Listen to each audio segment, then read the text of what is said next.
ชินาติภาษาบาลีที่พุทธองค์ท่านทรงตรัสสอนการให้ธรรมะชนะการให้จงได้สังวรให้ทราบภายในชะล้างจิตใจให้คำสั่งสอนธรรมะจะช่วยกัดกร่อนนิวรณ์จะได้เบาบางสัพพะทานังธรรมะทานังชินาติได้ฟังคำนี้ท่านทรงบ่งชี้หนึ่งไม่มีสองให้ทำเป็นทานสารต่อปัญญานำพาแสงส่องแสงธรรมชี้นำถูกต้องรับรองท่านต้องสุขใจ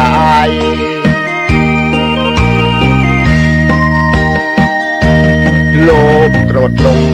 ปลงเสียบ้างมาสร้างกุศลอย่าหลงวังวนคิดสร้างกุศลผลบุญยิ่งใหญ่ร่ำรวยล้นฟ้า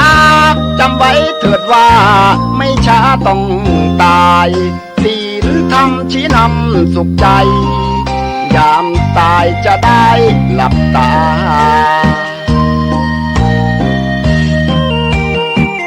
สัพพะทานังธรรมะทานังชินาติได้ฟังเพลงนี้เชิญเถิดน้องพี่อย่าได้รอช้าให้ทำเป็นทางสารต่อกุศลผลเวทนาชาตินี้หรือว่าชาติหน้าเกิดมาดวงตาเห็นธรรม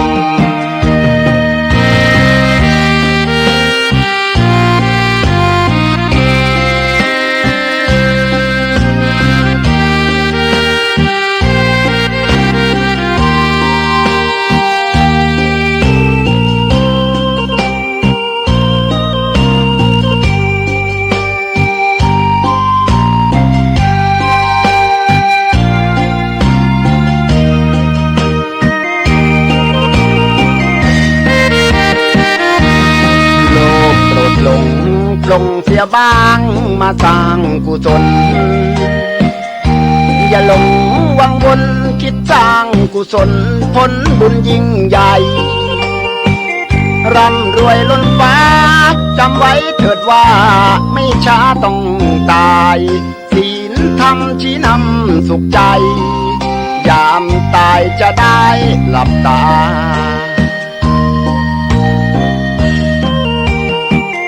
สัพพะทานังธรรมะทานังชินาติได้ฟังเพลงนี้เชิญเถิดน้องพี่อย่าได้รอช้าให้ทำเป็นทานสารต่อกุศลผลเวทนาชาตินี้หรือว่าชาติหน้าเกิดมาดวงตาเห็นธรรม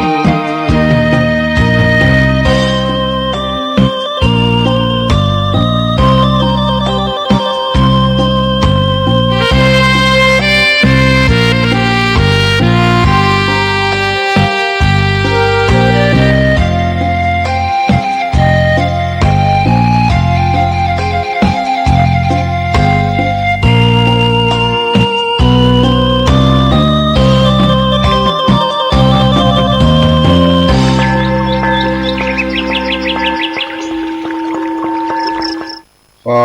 ถวายความเคารพ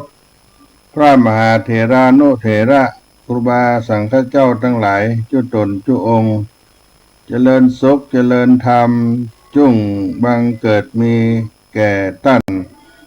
สาธุชนพุทธบริษัททั้งหลายที่ได้สดับรับฟังธรรมะทางสถานีวิทยุในระบบคลื่น FM 104.50 เมกะเฮิรตซ์สถานีวิทยุธรรมะคณะสงฆ์จังหวัดเชียงใหม่วัดฝ่ายหินตำบลสุเทพอำเภอเมืองจังหวัดเชียงใหม่ วันนี้สาระธรรมเสียงธรรมรายการวัดสลีโสดาพระอารามหลวงพระธรรมจาริกอัตมาภาพท่านพระครูปัญญาสังฆการหรือท่านพระครูพรหมินทร์ผู้ช่วยเจ้าอาวาสวัดสลีโสดาพระอารามหลวงอย่างวัดเชียงใหม่ได้มาพบกับพ่อแม่พี่น้องศรัทธาท่านสาธุชนเมื่อค่ำยามเย็นในวันนี้เป็นวันจันทร์ที่ 2 มิถุนายนพุทธศักราช 2568 ก็เป็นต้นเดือนต้นสัปดาห์ของเดือนที่ 6 ตามปฏิทินสุริยคติการนับ12 เดือนในรอบ1 ปีก็เข้ามาเกิ่งค่อนปีพุทธศักราช 2568 แล้วศรัทธาญาติโยมทั้งหลายก็ดีอกดีใจครับทุกท่านได้ฟังธรรมะกันอยู่ตลอดเวลาทั้งข่าวสารสาระงานบุญหรือว่าความเคลื่อนไหวในบ้านในเมืองก็อยู่ในสถานีวิทยุ 104.50 เมกะเฮิรตซ์วัดฝ่ายหินสถานีวิทยุธรรมะคณะสงฆ์จังหวัดเชียงใหม่แห่งนี้วันนี้เป็นวันที่มีฟ้ามีฝนตกลงมาในช่วงบ่ายช่วงเช้าแล้วก็มีเหตุการณ์แผ่นดินไหวลงข่าวกันไปในโลกโซเชียลที่ตำบลแม่ปังอำเภอเป้าจังหวัดเชียงใหม่ก็ยังบ่มีรายงานว่าได้รับความเสียหายอย่างใดประการใดก็เป็นข่าวที่ได้แจ้งกันในโลกโซเชียลอินเทอร์เน็ตก็คงจะปลอดภัยบ่มีการประสบอุบัติภัยในครั้งนี้ก็เป็นข่าวสารในช่วงบ่ายของวันนี้ต้นรายการวันนี้ก็จะขอนำเอาสุภาษิตโบราณล้านนาเอามาปั่นมาฝากเพื่อรักษาภูมิปัญญามรดกคำสอนของบรรพชนพระอุ้ยแม่หม่อนของเฮาเอาไว้เพื่อได้เป็นประโยชน์ให้กับท่านทั้งหลายนำเอาไปคิดพิจารณาในการดำเนินชีวิตวิถีชีวิตของเฮาในบทที่ว่าบ่อนับตู้พระนับผ้าเหลืองบ่อนับต่อเฟืองนับเม็ดข้าวบ่อนับตู้พระนับผ้าเหลืองบ่อนับต่อเฟืองนับเม็ดข้าวไม่เห็นแก่พระขอให้เห็นแก่ผ้าเหลืองไม่เห็นแก่สั่งข้าวก็ขอให้เห็นแก่เมล็ดข้าวในความหมายนั่นก็คือไม่เห็นแก่คนหนึ่งก็ขอให้เห็นแก่อีกคนหนึ่งเพื่อประโยชน์อันพึงประสงค์บ่อนับตู้พระนับผ้าเหลืองบ่อนับต่อเฟืองนับเม็ดข้าว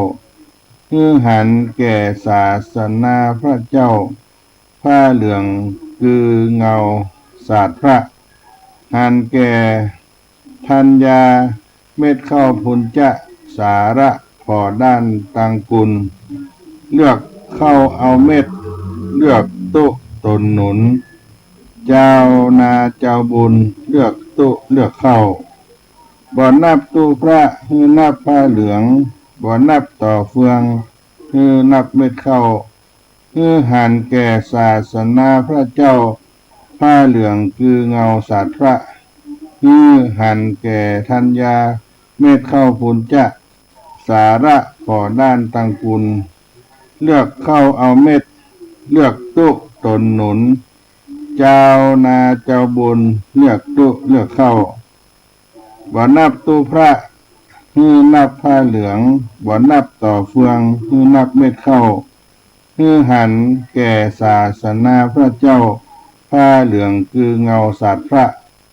หันแก่ธัญญาเม็ดเข้าพุนจะสาระพอด้านตังกุลเลือกเข้าเอาเม็ดเลือกโต๊ะตนหนุนเจ้านาเจ้าบุญเลือกโต๊ะเลือกเข้าไม่เห็นแก่พระขอให้เห็นแก่ผ้าเหลืองซึ่งเป็นเสมือนสัญลักษณ์ของพระพุทธศาสนามหันแก่สังเข้าก็ขอให้หันแก่เมล็ดเข้าที่ทรงคุณค่าคือที่มองด้านคุณประโยชน์แห่งคุณประโยชน์ลักหากจำเป็นต้องเลือก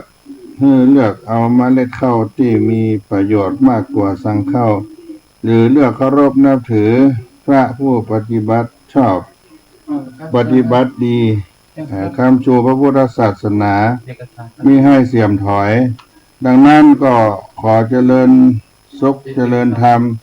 จงเกิดขึ้นมีแก่ท่านพุทธศาสนิกชนทั้งหลายที่ได้สดับรับฟังในสถานีขึ้น FM 104.50 เมกะเฮิรตซ์ในเมื่อค่ำยามเย็นในวันนี้ซึ่งอาตมาภาพก็ได้มาดำเนินรายการพบปะกับท่านสาธุชนพุทธบริษัททั้งหลายที่ได้สดับรับฟังกันในขณะนี้เป็นสาระธรรมเสียงธรรมของวัดสลีโสดาพระอารามหลวงจังหวัดเชียงใหม่ได้มามาจากกับพ่อแม่ศรัทธาท่านพุทธศาสนิกชนทั้งหลายในช่วงนี้ก็มีเทศกาลงานบุญทางวัดสลีโสดาพระอารามหลวงคณะสงฆ์คณะศรัทธาได้ร่วมกันได้จัดงานซึ่งก็เป็นการทำบุญที่ควงอนุสาวรีย์ครูบาเจ้าศรีวิจัยที่อนุสาวรีย์ครูบาเจ้าศรีวิจัยซึ่งก็ดำเนินงานโดยคณะสงฆ์วัดสลีโสดาพระอารามหลวงกองทุนน้อมรำลึกครูบาเจ้าศรีวิจัยหมู่บ้านน้ำตกห้วยแก้วในการจัดงานครั้งนี้เรียกว่าพิธีทำบุญน้อมรำลึกครูบาเจ้าศรีวิจัยตนบุญล้านนาไทยในชาติการ147 ปีครูบาเจ้าศรีวิจัยและสมโภช60 ปีอนุสาวรีย์ครูบาเจ้าศรีวิจัยณขวงอนุสาวรีย์ครูบาเจ้าศรีวิจัยวัดศรีโสดาพระอารามหลวงหมู่บ้านน้ำตกห้วยแก้วตำบลสุเทพอำเภอเมืองจังหวัดเชียงใหม่ระหว่างวันที่10 ถึง 11 เดือนมิถุนายนพุทธศักราช 2568 ซึ่งมีกำหนดการในการทำบุญในครั้งนี้วันอังคารที่10 มิถุนายนพุทธศักราช 2568 เวลา 8 นาฬิกาเป็นต้นไปคณะผู้ดำเนินงานสาธุชนทั้งหลายก็จัดเตรียมแต่งดาในการทำบุญอุทิศถวายครูบาเจ้าศรีวิจัยและเวลา 13 นาฬิกาถึงเวลา 16 นาฬิกามีการขับซอพื้นเมืองเชียงใหม่โดยพ่อครูเรวัตพรหมรักหรือว่าพ่อครูเรวัตร้องขี้เล็กและแม่ครูทองซ้อยหนองเก้าห้องพร้อมคณะเวลา 16 นาฬิกาถึง 18 นาฬิกาขบวนแห่สักการะรูปเหมือนครูบาเจ้าศรีวิจัยการแห่กองสะบัดใจกองตึงนงเครื่องสักการะในล้านนาไทยทายธรรมทายทาน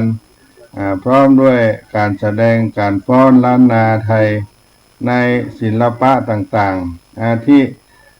ฟ้อนเล็บล้านนาเชียงใหม่ฟ้อนพัดวีฟ้อนขันดอกเหล่านี้เป็นต้นก็เป็นการสมโภชในวันที่10 มิถุนายนพุทธศักราช 2568 เป็นวันแรกก่อนงาน1 วันก็คือวันอังคารที่10 มิถุนายนพุทธศักราช 2568 ในวันพุธที่11 มิถุนายนพุทธศักราช 2568 ซึ่งตรงกับครบรอบชาตการวันคล้ายวันเกิดครูบาเจ้าสลีวิจัย 147 ปี ในวันพุธที่ 11 เดือนมิถุนายน พุทธศักราช 2568 นี้ก็มีการทำบุญตั้งแต่เวลา 6 นาฬิกาเป็นต้นไปสาธุชนทั้งหลายมาพร้อมกันณอนุสาวรีย์ครูบาเจ้าศรีวิจัยเวลา 6 นาฬิกา 29 นาทีพิธีถวายสักการะครูบาเจ้าศรีวิจัยและทำบุญตักบาตรพระภิกษุสามเณรวัดศรีโสดาพระอารามหลวงจำนวน 219 รูปอุทิศถวายครูบาเจ้าศรีวิจัยพิธีเจริญพระพุทธมนต์สมโภชอนุสาวรีย์ครูบาเจ้าศรีวิจัยและทำบุญถวายทานในโอกาสครบรอบวันเกิดชาตการ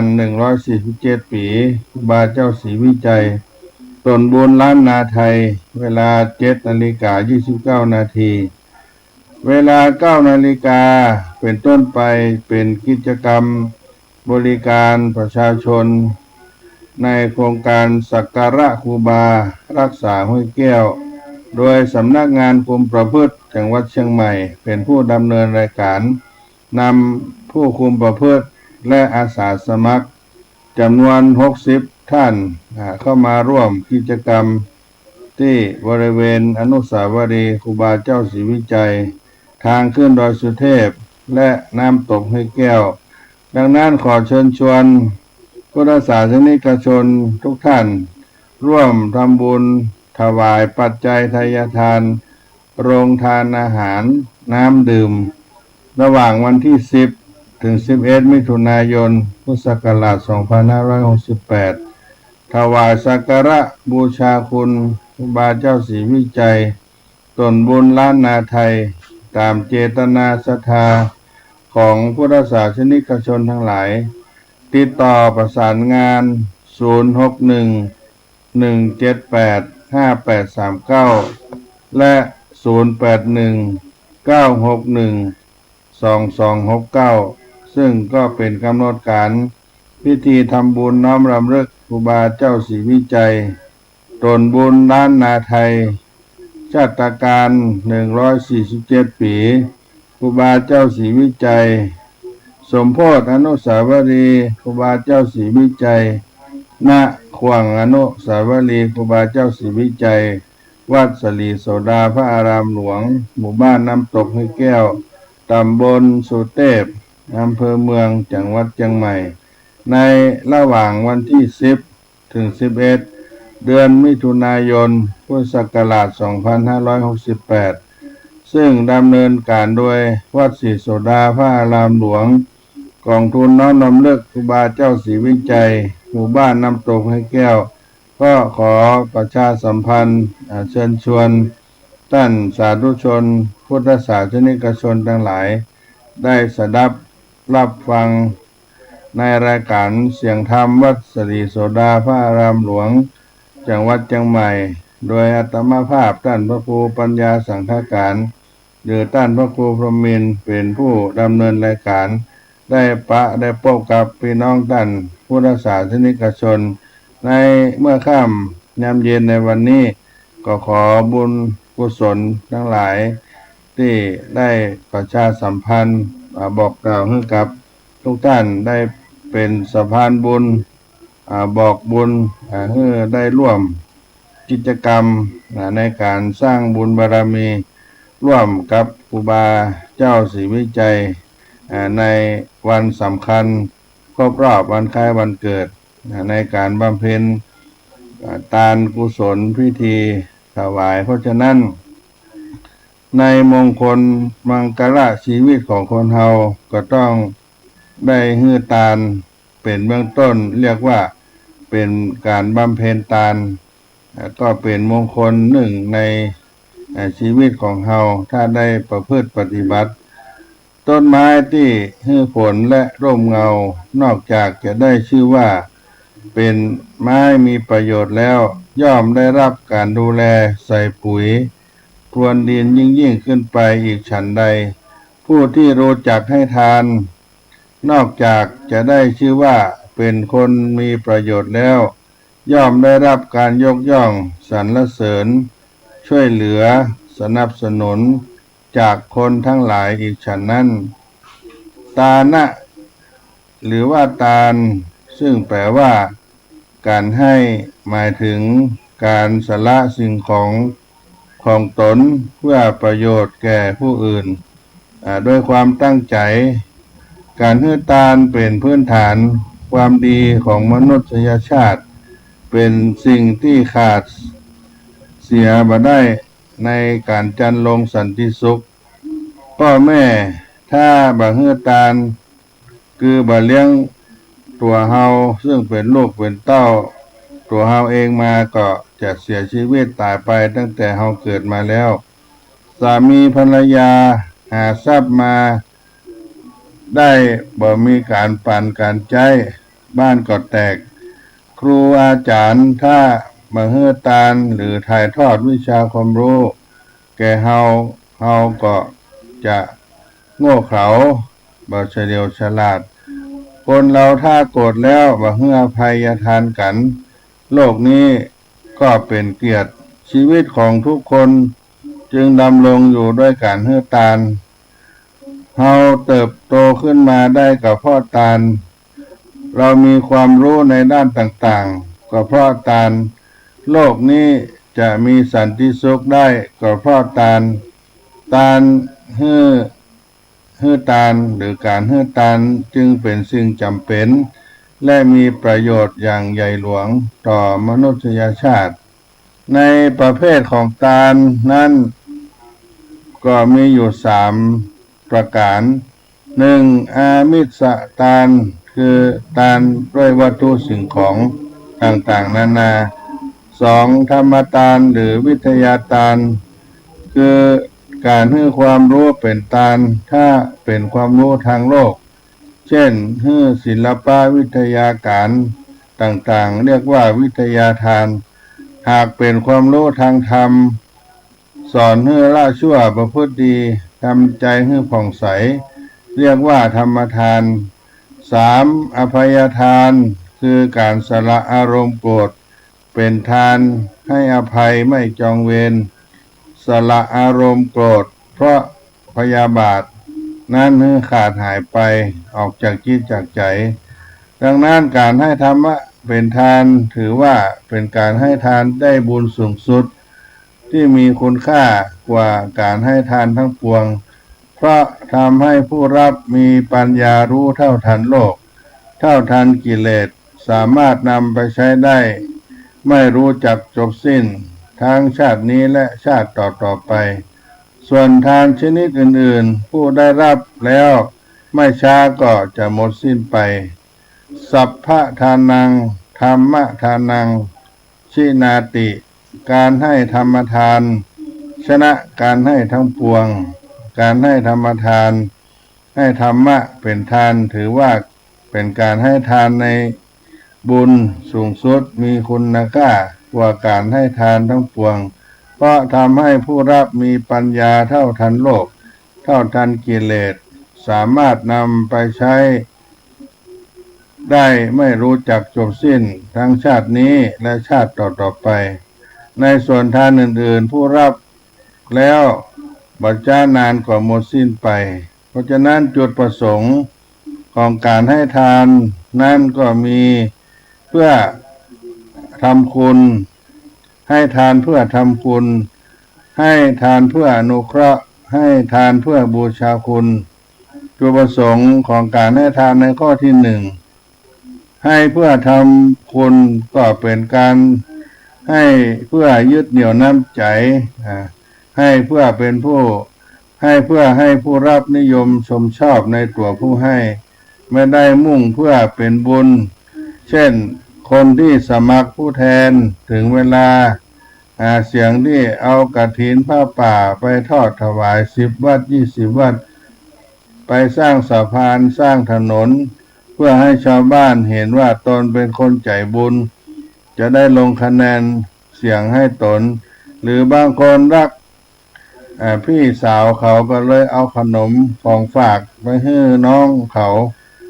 แล้วการให้อย่างนี้มีจุดประสงค์เพื่อผลประโยชน์เพื่อให้ผู้รับรักตัวผู้ให้การทำเช่นนี้ถ้าถามว่าได้บุญไหมก็เห็นจะตอบว่าได้เหมือนกันแต่น้อยเหลือเกินได้ไม่เต็มที่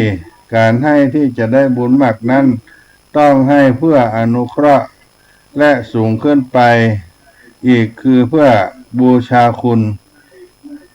อันที่สองในจุดประสงค์ของการให้ทานเพื่ออนุเคราะห์เป็นการอุดหนุนเอื้อเฟื้อกันให้ความเมตตากรุณาเช่นพ่อแม่ให้อาหารแก่ลูกครูอาจารย์ให้ความรู้แก่ลูกศิษย์ผู้มีทรัพย์บริจาคทรัพย์เพื่อเป็นทุนการศึกษาให้แก่นักเรียนที่ยากจนเป็นต้นในข้อที่สองนั้นเพื่อคืออนุเคราะห์จุดประสงค์การให้ทานในข้อที่สามเพื่อบูชาคุณเมื่อมีผู้ปรารถนาดีต่อเราเมตตาช่วยเหลืออุปการะเราเช่นพ่อแม่ครูอาจารย์เราก็แสดงความเคารพนอบน้อมท่านด้วยกายวาจาใจบูชาคุณท่านด้วยทรัพย์สินตามกำลังยามท่านเจ็บป่วยก็ช่วยพยาบาลรักษาไม่ละทิ้งท่านทั้งในยามสุขและยามทุกข์นอกจากนี้บุคคลที่ควรบูชาคุณคือพระภิกษุสามเณรผู้ทรงคุณธรรมเป็นผู้ชี้ทางตัดสินสุขแก่โลกให้รู้จักบาปบุญคุณโทษเป็นธุระคอยสั่งสอนอบรมแนะนำประชาชนให้พ้นทุกข์เราก็บูชาท่านด้วยปัจจัยสี่เพื่อให้ท่านมีกำลังบำเพ็ญสมณธรรมและบำเพ็ญประโยชน์แก่เพื่อนมนุษย์ตามสมณวิสัยได้เต็มที่ในข้อเตือนใจของพุทธศาสนิกชนทั้งหลายคนเราเมื่อตายไปแล้วทรัพย์สมบัติแม้แต่เข็มเล่มเดียวก็ไม่สามารถนำติดตัวไปได้วิธีเดียวเท่านั้นที่จะนำทรัพย์ติดตัวไปได้นั่นก็คือการนำทรัพย์นั้นไปคือการทำบุญให้ทานเป็นประโยชน์แก่ผู้มีชราความแก่พยาธิความเจ็บมรณะความตายเผาผลาญอยู่ถ้ารู้จักขนทรัพย์ออกด้วยทานทรัพย์นั้นย่อมเป็นประโยชน์แก่เขาได้ทรัพย์ที่บำเพ็ญทานแล้วชื่อว่าขนออกแล้วดูเถอะเจ้าของเรือนที่ถูกไฟไหม้ทรัพย์ใดที่ขนออกได้ก็เป็นประโยชน์แก่เขาส่วนทรัพย์ใดที่ขนออกไม่ได้ก็ต้องถูกไฟไหม้อยู่ในเรือนนั่นเองนี่ก็เป็นข้อเตือนใจให้กับเราท่านทั้งหลายทานที่ให้แล้วบัดได้บุญเช่นให้ทานสิ่งมึนเมายาเสพติดสุรายาเมาฝิ่นกัญชายาบ้าต่างๆสองให้อาวุธเขากำลังทะเลาะวิวาทเถียงกันยื่นปืนยื่นมีดให้อันนี้ให้ทานแล้วบัดได้บุญสามมหรสพไปดูหนังดูละครที่ทำให้กามกำเริบสี่ให้สัตว์เพศตรงข้ามให้สัตว์เพศตรงข้ามเช่นว่าหาสุนัขตัวเมียไปให้ตัวผู้หรือว่าหาไม่ยิงไปให้พ่อใจเป็นเจ้าเป็นนายหรือเพื่อนมิตรสหายเหล่านี้เป็นการให้ทานที่บัดได้บุญห้าให้ทานภาพลามกรวมถึงสื่อลามกต่างๆที่เป็นสิ่งยั่วยุในกามารมณ์ต่างๆทั้งห้าประการนี้ให้ทานแล้วไม่ได้บุญดังนั้นญาติโยมทั้งหลายก็ควรหลีกควรเว้นวิธีทำทานให้ได้บุญมากการทานให้ได้บุญนักบุญมากต้องพร้อมด้วยองค์สามหนึ่งวัตถุบริสุทธิ์สองเจตนาบริสุทธิ์สามบุคคลบริสุทธิ์วัตถุบริสุทธิ์ของที่จะให้ทานต้องเป็นของที่ตนได้มาโดยสุจริตชอบธรรมว่าได้โคดโกงหรือเบียดเบียนใครมา ให้ทานด้วยน้ำพริกผักต้มที่ได้มาโดยบริสุทธิ์ได้กุศลมากกว่าให้อาหารโต๊ะจีนราคาตั้งพันด้วยกันเงินการทองที่ได้มาโดยไม่บริสุทธิ์สองเจตนาบริสุทธิ์คือมีเจตนาเพื่อกำจัดความตระหนี่ของตนเพื่อทำบุญไม่ใช่เอาหน้าเอาชื่อเอาเสียงไม่ใช่เอาความเด่นความดังความรักจะต้องมีเจตนาบริสุทธิ์ทั้งสามคณะก่อนที่ให้ก็มีความเริ่อมใส่ศรัทธาเป็นทุนเดิมเต็มใจที่จะทำบุญนั้นขณะให้ก็ตั้งใจให้ด้วยความเบิกบานใจหลังจากให้ทานก็มีความเชื่อมชื่นไม่นึกเสียดายในสิ่งที่ให้ไปแล้วในข้อที่สามของการทำบุญที่จะได้บุญมากก็คือบุคคลบริสุทธิ์คือเลือกให้แก่ผู้รับที่เป็นผู้มีศีลบริสุทธิ์มีความสงบเรียบร้อยตั้งใจประพฤติธรรมโดยทั่วไปแล้วพระสัมมาสัมพุทธเจ้าทรงสอนว่าพระสงฆ์เป็นเนื้อนาบุญของโลกแต่ถึงกระนั้นทรงสอนให้เลือกถ้าจะนิมนต์พระภิกษุเฉพาะเจาะจงก็ให้นิมนต์พระที่เคร่งครัดในสิกขาวินัยน่าเลื่อมใสถ้าจะนิมนต์พระไม่เฉพาะเจาะจงให้สมภารจัดให้ก็เลือกนิมนต์จากหมู่สงฆ์ที่ประพฤติสิกขาวัดเคร่งครัดสำหรับผู้ให้ทานคือตัวเราเองก็ต้องมีศีลบริสุทธิ์จึงจะได้บุญมากจะหันว่าทุกครั้งที่เราถวายสังฆทานพระท่านจะให้ศีลก่อนเพื่อว่าอย่างน้อยที่สุดในขณะนั้นเราก็ยังมีศีลครบจะได้เกิดเป็นบุญเป็นกุศลเต็มที่แล้วเมื่อให้ทานแล้วก็มีผลของทานการให้ทานนั้นมีผลของทานทำให้การให้ทานเป็นเรื่องของความชุ่มเย็นผู้ที่ให้ทานอยู่เสมอย่อมมีใจผ่องใสเยือกเย็นหมู่ชนที่นิยมการให้ทานย่อมไม่มีความเดือดร้อนใจเนื่องจากต่างคนต่างมีอัธยาศัยไมตรีถ้อยทีถ้อยอาศัยด้วยกันอันหนึ่งผลบุญจากการให้ทานจะสะสมอยู่ที่ใจของเราทำให้มีอำนาจมีพลังสามารถดึงดูดทรัพย์ได้ถ้าใครสั่งสมการให้และการเสียสละมามากจะมีพลังในบุญมีการที่เสียสละความโลภความตนีแล้วก็จะทำให้เฮานั้นเป็นผู้ที่ได้บุญได้ผลของทานที่พุทธองค์ทรงยกย่องไว้ในหลายลักษณะคนควรให้ในสิ่งที่ควรให้ควรการเลือกให้ทานพระสุคตสรรเสริญพลพานเท่านั้นไม่สรรเสริญในการให้ทานเมื่อมีจิตเลื่อมใสแล้วทักษิณาทานหาชื่อว่าเป็นของ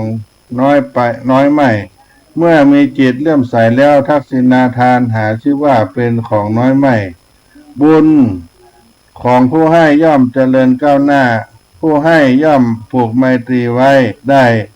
ผู้ให้ย่อมเป็นที่รักของคนหมู่มากผู้มีปัญญาให้ความสุขย่อมได้รับความสุขผู้ให้อาหารชื่อว่าให้กำลังผู้ให้ผ้าชื่อว่าให้วรรณะผู้ให้ยานพาหนะชื่อว่าให้ความสุขผู้ให้ประทีปโคมไฟชื่อว่าให้จักษุผู้ให้ที่พักอาศัยชื่อว่าให้ทุกสิ่งทุกอย่างผู้ให้ธรรมทานชื่อว่าเป็นอมฤตธรรมในอิทธสูตรได้กล่าวไว้และในมหาปทายิสูตรกล่าวว่าผู้ให้ของที่พอใจย่อมได้ของที่พอใจผู้ให้ของที่เลิศย่อมได้ของที่เลิศผู้ให้ของที่ดีย่อมได้ของที่ดีผู้ให้ของที่ประเสริฐย่อมเข้าถึงฐานะอันประเสริฐนระใดให้ของที่เลิศให้ของที่ดีและให้ของที่ประเสริฐนระนั้นจะเกิดหน้าที่ใดๆย่อมมีอายุยืนมียศหน้าที่นั้นๆ นี่ก็เป็นพุทธสุภาษิตที่พุทธองค์ทรงยกย่องของทานไว้ในลักษณะต่างๆแล้วอานิสงส์ในการบำเพ็ญทานที่เกิดขึ้นที่เราได้บำเพ็ญทานหนึ่งเป็นที่มาของสมบัติทั้งหลายสองเป็นที่ตั้งแห่งโภคทรัพย์ทั้งปวงสามผู้ให้ย่อมได้รับความสุขสี่ผู้ให้ย่อมเป็นที่รักของคนหมู่มากห้าผู้ให้ย่อมผูกไมตรีไว้ได้หกทำให้เป็นผู้มีเสน่ห์เจ็ดทำให้เป็นที่น่าคบหาของคนดีแปดทำให้เข้าสังคมได้คล่องแคล่วเก้าทำให้แกล้วกล้าอาถรรพ์ในที่ชุมชนสิบทำให้มีชื่อเสียงเกียรติคุณดี11แม้ตายไปก็จะได้ไปเกิดในสวรรค์นี่ก็เป็นอานิสงส์ในการที่บำเพ็ญทานที่ได้กล่าวด้วยการให้ทานซึ่งเป็นมงคลอย่างหนึ่งในชีวิตของเราที่ได้เป็นตามคำสอนขององค์สมเด็จพระสัมมาสัมพุทธเจ้าในช่วงต้นรายการนี้นำมาฝากกับญาติโยมพุทธบริษัททั้งหลายที่ได้สดับรับฟังในสาระธรรมเสียงธรรมวัดสลีโสดาพระอารามหลวงจังหวัดเชียงใหม่โดยอาตมาภาพท่านพระครูปัญญาสังฆการได้มาดำเนินรายการพบปะท่านสาธุชนท่านผู้ฟังในรายการสถานีวิทยุ 104.50 เมกะเฮิรตซ์คลื่นสถานีธรรมวัดฝ่ายหินหลังมหาวิทยาลัยเชียงใหม่ในภาคค่ำยามเย็นในวันนี้ได้พักฟังกีตะเสียงธรรมจากรายการได้มอบให้กับท่านสาธุชนทั้งหลายก่อนเนาะ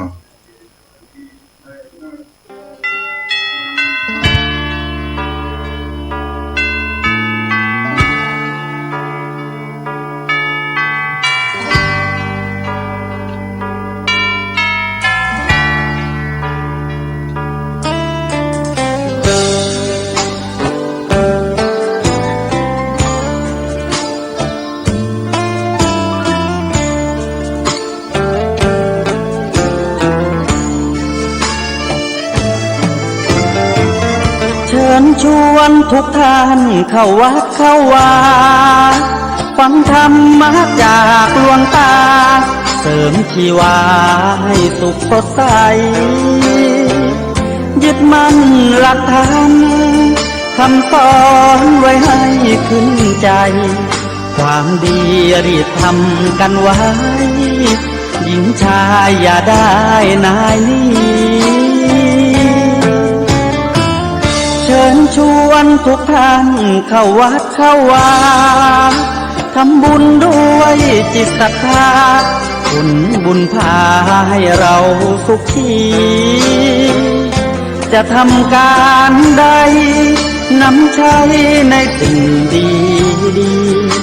ทำบุญให้ทานวันนี้ไม่มีใครว่าใคร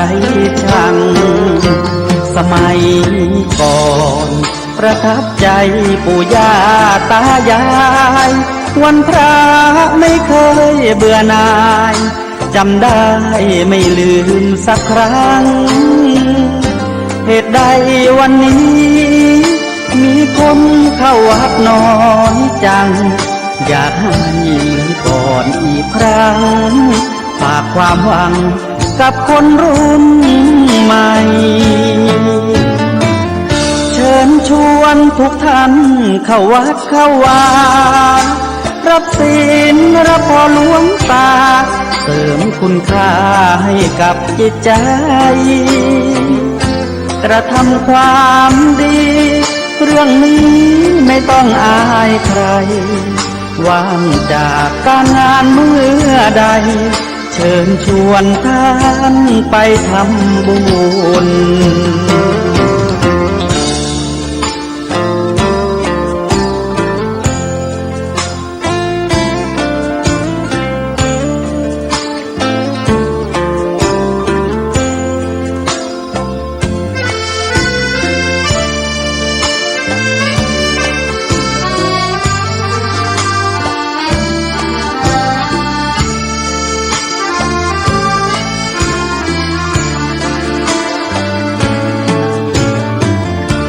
ญชวนทุกท่านเข้าวัดเข้าวารับศีลรับพรหลวงตาเติมคุณค่าให้กับจิตใจกระทำความดีเรื่องนี้ไม่ต้องอายใครว่างจากการงานเมื่อใดเชิญชวนท่านไปทำบุญกระทำความดีเรื่องนี้ไม่ต้องอายใครฝากเพลงเชิญชวนหญิงชายอย่าอายเรื่องการทำบุญ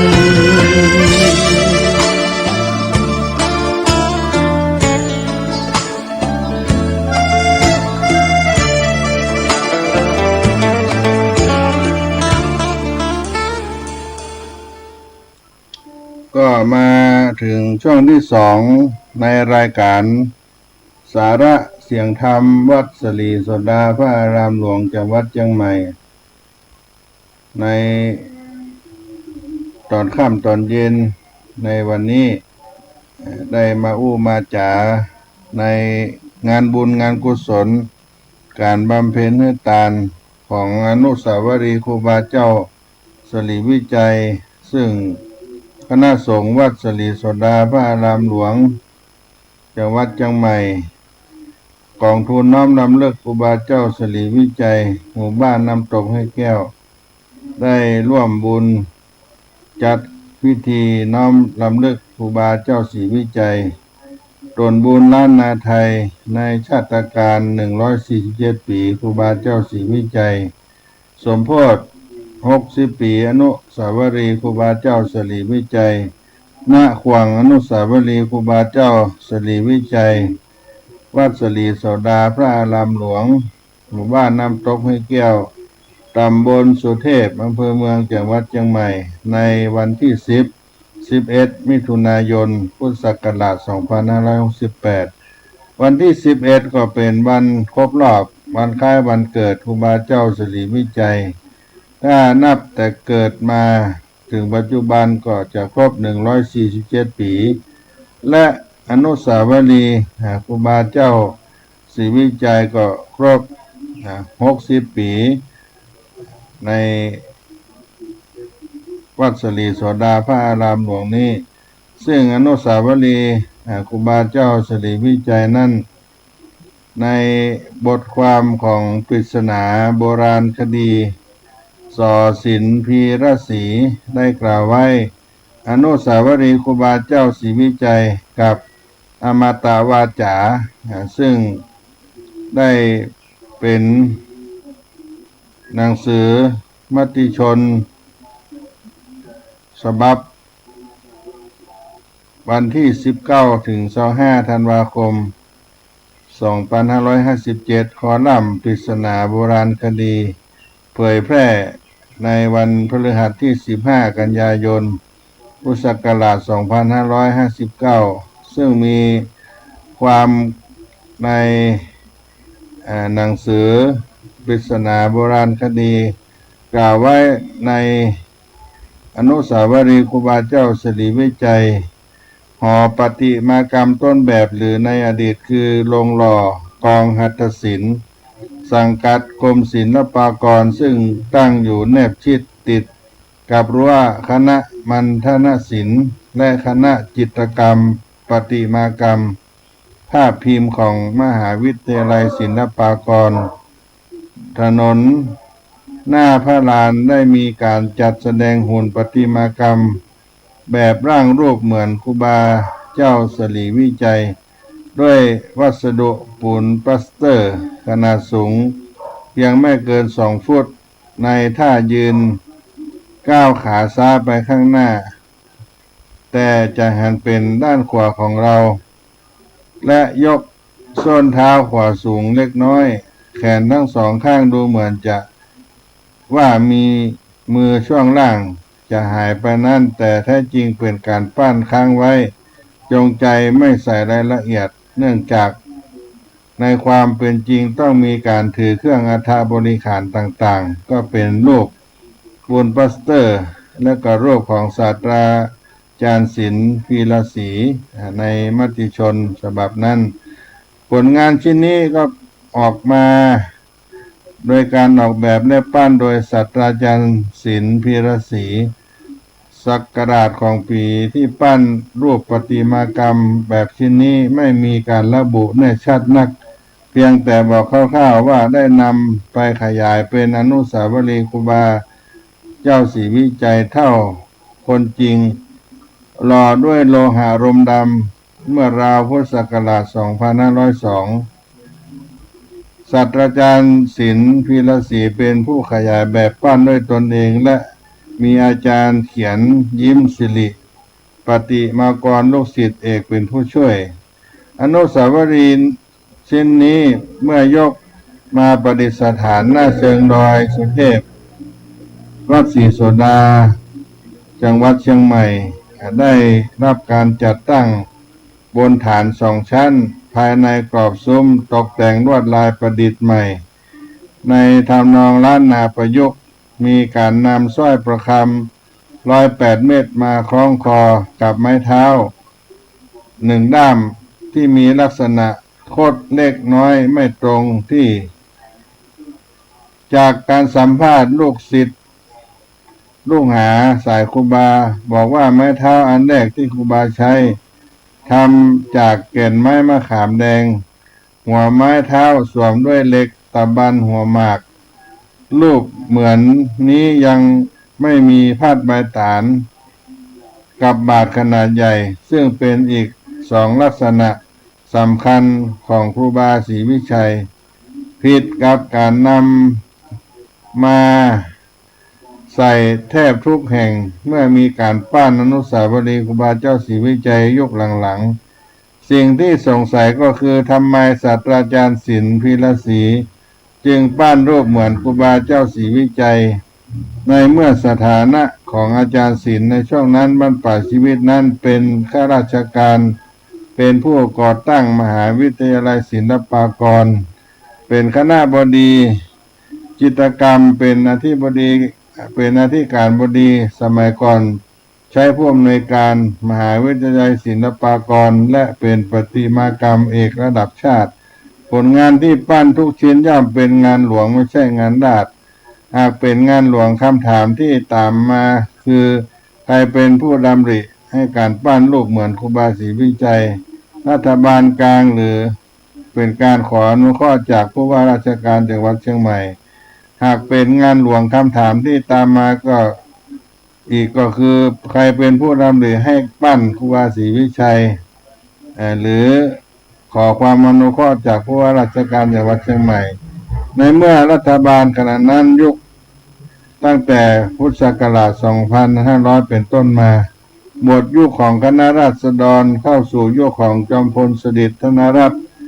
แล้วซึ่งหากยังอยู่ในช่วงรัฐบาลคณะราษฎรก็จะไม่แปลกใจอะไรเพราะคณะรัฐบาลนายกประชาธิปไตยเบ่งบานจะมีสายสัมพันธ์อันดีและคณะศรัทธาครูบาศรีวิชัยอยู่ลึกๆหรือว่ารายละเอียดเรื่องนี้เคยนำเสนอไปในการลงจอบแรกครูบาศรีวิจัยในฉบับก่อนอันนี้ก็เป็นข้อความที่เพิ่นได้เขียนไว้หรือว่าจะเป็นการตกลงการโต๊ะครั้งที่มอบหมายผ่านกระทรวงศึกษาธิการกรมศิลป์ตั้งแต่ยุคคณะราษฎรและเจ้าของเรื่องเดิมคือกลุ่มของพลตรีหลวงวิจิตรวาทการพญานุมานราชชนได้ส่งมอบไปยังกลุ่มหม่อมหลวงปิ่นมาลากุลให้ยังต้องสนองนโยบายเดิมให้เสร็จก็เป็นเรื่องที่สุดจะคาดเดาแต่ถ้าหากเป็นงานราษฎรหมายถึงผู้จ้างเป็นภาคเอกชนก็ดูจะแปลกๆชอบโกงเอาการคอยทำให้เกิดคำถามตามมาที่มากมายว่าอาจารย์ศิลป์นอกเหนือจากจะปั้นให้รัฐบาลแล้วยังรับจ้างทำงานส่วนหนึ่งให้เอกชนอีกด้วยหรือเพิ่นกล่าวไว้สิ่งสงสัยเช่นนี้เนื่องจากผู้มีกล่าวกันหนาหูว่าอนุสาวรีย์ครูบาเจ้าศรีวิชัยชิ้นนี้ค ผู้จ้างป้านคือกลุ่มขหบดีพ่อค้าวานิชเชียงใหม่ที่ติดสอยห้อยตามครูบาเจ้าศรีวิจัยตั้งแต่ช่วงช่วยการสร้างทางขึ้นดอยสุเทพคือใครกันบ้างก็อนุสาวรีย์ครูบาเจ้าศรีวิจัยประดิษฐานที่หน้าวัดศรีโสดาพระอารามหลวงจังหวัดเชียงใหม่ในปัจจุบันนี้ก็มีคนตั้งหลายได้มากราบมาไหว้ผู้ที่ติดสอยให้ตามครูบาเจ้าศรีวิจัยก็คือหลวงอนุสารสุนทรและหลวงซึ่งก็สิ้นบุญตั้งแต่ครูบาสร้างทางขึ้นดอยสุเทพยังไม่ทันเสร็จแล้วก็เท่าแก่โง่กับหลวงศรีประกาศตรวจสอบข้อมูลเพราะว่าเท่าแก่โง่ข้าบดีผู้มั่งข้างเชียงใหม่ก็เสียชีวิตในปี 2499 ร่วมรุ่นฉากสุดท้ายกับการเปลี่ยนรัฐบาลจากลูกจอมพลปพิบูลสงครามมาเปลี่ยนจอมพลสฤษดิ์ธนรัตน์หลวงศรีประกาศก็เสียชีวิตในปี 2512ข้อกับโจทย์ที่ว่าครูบารูปเหมือนครูบาศรีวิจัยนั้นน่าจะปั้นเสร็จราวปี 2502ก็จะเห็นว่าตัวเลขเหล่านี้ค่อนข้างเหลื่อมล้ำซับซ้อนนิเลศในคาบเกี่ยวกันอยู่ก็อาจจะเป็นไปได้ว่าช่วงที่เท่าแก่โง่ยังมีชีวิตคงได้หารือกับหลวงศรีประกาศผู้เป็นสมาชิกสภาผู้แทนราษฎรเชียงใหม่ว่าควรมีการจัดสร้างอนุสาวรีย์ครูบาเจ้าศรีวิจัยแบบเป็นทางการโดยทำเรื่องขออนุญาตผ่านไปที่กรมศิลปากรในนามผู้ว่าราชการจังหวัดเชียงใหม่นี่ก็เป็นไปตามสมมติฐานที่มีความเป็นไปได้สูงมากเพราะงานพระราชทานเพลิงศพครูบาเจ้าศรีวิชัยเป็นพิเศษสมัยปัจจุบันเรียกว่าเป็นกรณีพิเศษแต่ยุคโน้นเรียกว่าเป็นพิเศษมีขึ้นในปี 2489 คำพูดสุดท้ายอมตะวาจาที่ครูบาเจ้าศรีวิชัยกล่าวแก่หลวงศรีประกาศและอาจรวมถึงเท่าแก่โง่ด้วยอาจจะยังคงต้องกลางวันคัดส่องหูของชาวเชียงใหม่เพื่อรอการถ่ายโทษสักวันหนึ่งอมตะวาจานั่นก็คือตราบที่แม่ปิงบาลายย้อนคืนสู่เชียงใหม่ฉันใดตัวเราก็จะไม่กลับไปเหยียบเชียงใหม่อีกฉันนั้นก็เป็นอมตะวาจาวันนี้ก็มาอู้กันไปเพียงตรงนี้ก่อนเพราะเวลาจะหมดไปก้อยมาพบกันในครั้งต่อไปในการทำบุญวันเกิดครูบาเจ้าศรีวิจัยและครบรอบ60 ปีอนุสาวรีย์ครูบาเจ้าศรีวิจัยณวัดศรีโสดาพระอารามหลวงควงอนุสาวรีย์ครูบาเจ้าศรีวิจัยในวันที่41 มิถุนายน 2518ที่จะมาถึงนี้ก็ขอฝากบุญกุศลไว้ครับท่านผู้ฟังไว้ต้องอี้ก่อนเวลาหมดเสียงไปก็ขอล่ำลาค่อยป้าพบกันในคราวต่อไปวันนี้ขอความสุขสวัสดีจงมีแก่ท่านผู้ฟังทั้งหลายจุผู้ในคนจัตตาโลธรรมาวัฏันติอายุวันโนสุขังปะลัง